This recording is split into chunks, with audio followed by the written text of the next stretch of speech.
How can we heal our father wounds?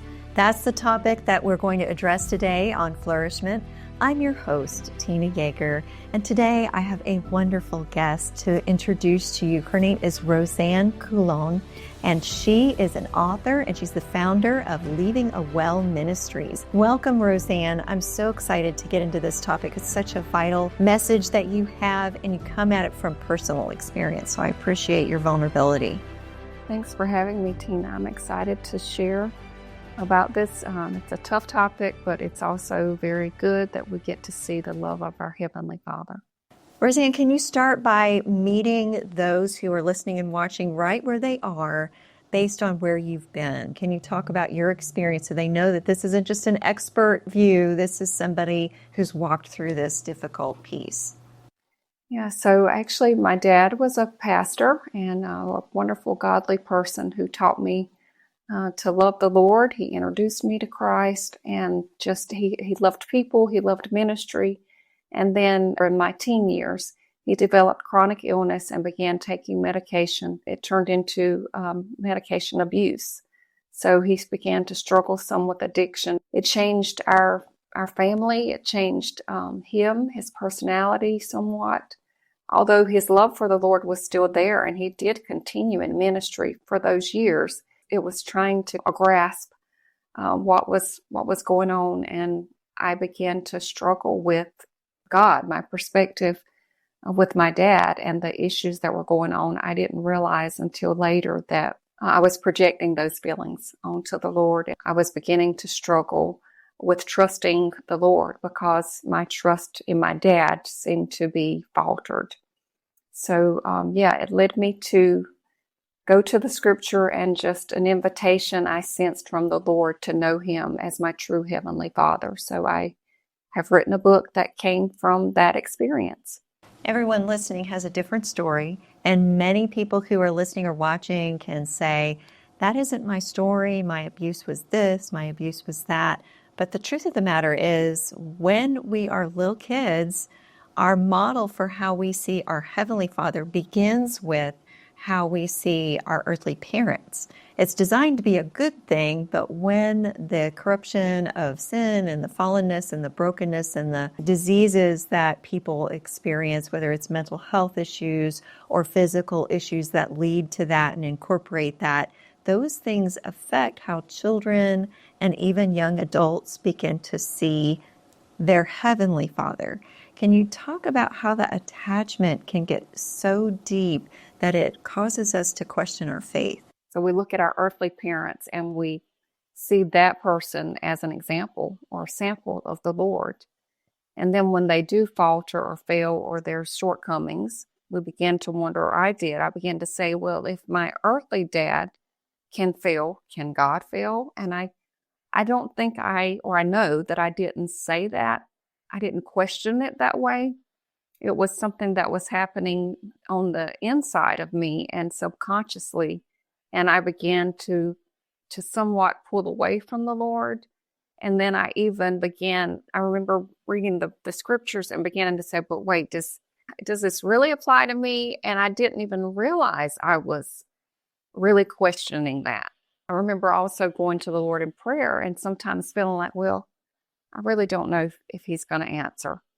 And I started to kind of go through the motions, but then I was even pulling away some, and it was bleeding even into my other relationships because that mistrust that I felt, it was mistrust really in a sense for everybody. If Daddy can change, maybe everybody can.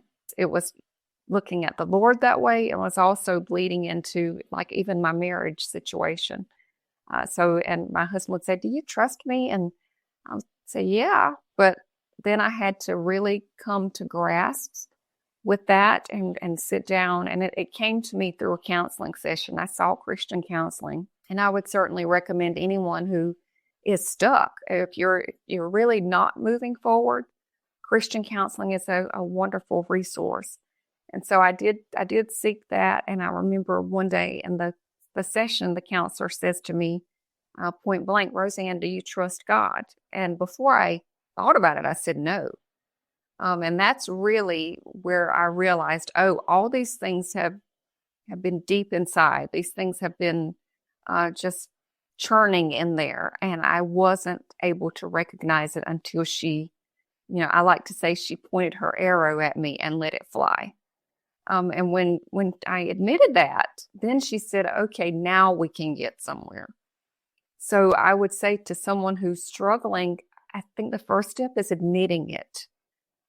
Really questioning, do I struggle with trusting God, or am I struggling to see God as He truly is because of a past relationship or the father wound or the relationship you have with your dad?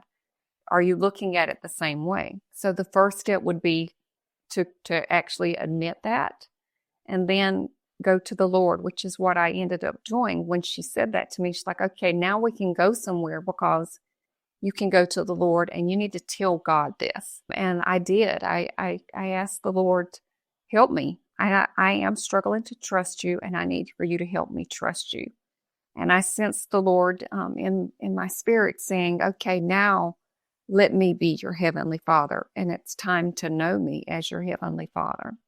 So I began to search Scripture, and the way to knowing who God is as our Heavenly Father is to know His character. So I went to the Word, and I had read the Word many times, from the beginning to the end, and often it had been a checklist. I would often read through the Bible in a year. That was a practice that even my dad had taught me, which is a great practice. I'm not downing that, but I had often gone to see the Word as a checklist, something to mark off. But this time I went just wanting to soak up Scripture by Scripture, word by word, and looking at things afresh and seeing who God was and how He revealed His character and how He showed up for those in the Bible, and then seeing if God is doing that for them, if He did that for them, and He is the same today, He never changes, then I was able to say, okay, He is this for me. And realizing that our circumstances can tell us falsehoods. We often look at our circumstances to define if God is good and if God is being faithful, because it's how we feel at the moment.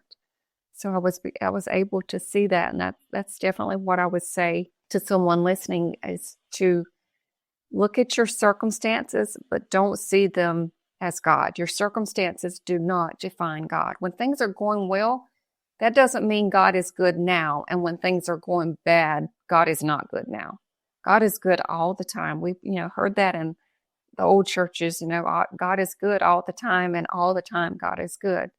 He truly is, and that comes from going to the Scripture and seeing His character. Rosann, this is such good insight, and you've brought up so many wonderful points. I know that you have a lot more to share in your book and through Leaving a Well Ministries. Can you talk about those things and what people can get from you and your resources and how to get those? So my website is leavingawell.com, and if you go to the website, you can actually right now receive the first chapter of the book for free and begin to read it. The title of the book is 40 Days to God My Father, Finding Shelter in the Heart of God.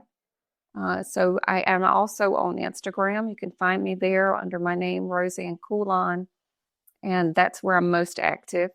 And I would love to connect with anyone. And there's also a free resource page that there's a prayer journal, a 31-day prayer journal, and some other resources there that are free on my website as well.